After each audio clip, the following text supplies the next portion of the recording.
Got my first test tomorrow. See how it goes.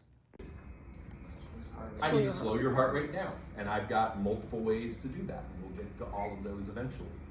What happens if your heart rate is really slow? There, so blood pressure is what keeps you alive.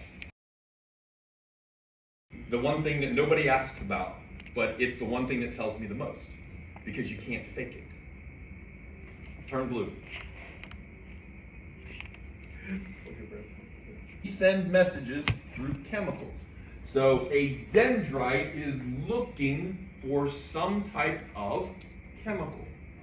This is a neuron, so what we're going to be looking for are specific receptors that are responsive only to adrenergic chemicals. And that would happen to be alpha 1, alpha 2, beta 1, beta 2.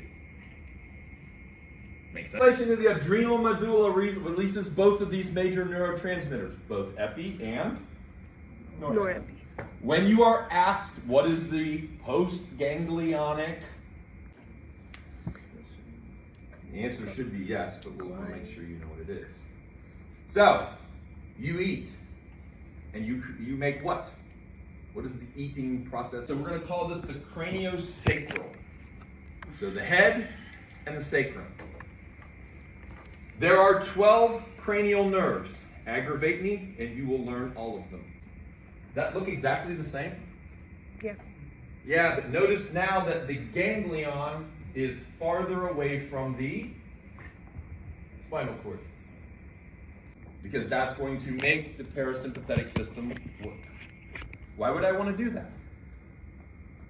Why would I want to stimulate your parasympathetic system? And there are muscarinic receptors.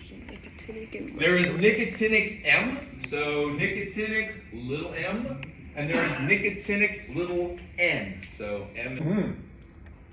M2 receptors live in the atrial tissue. They have no bearing on the ventricle. Everything that you're going, does that make sense? This is why epi gets used. This is what I need you to be able to do, is go, I use epi because. Not because it's number 4 on the protocol, and do this, do artery constriction. Beta 1, heart rate goes up, squeeze gets harder, speed through the conduction gets faster.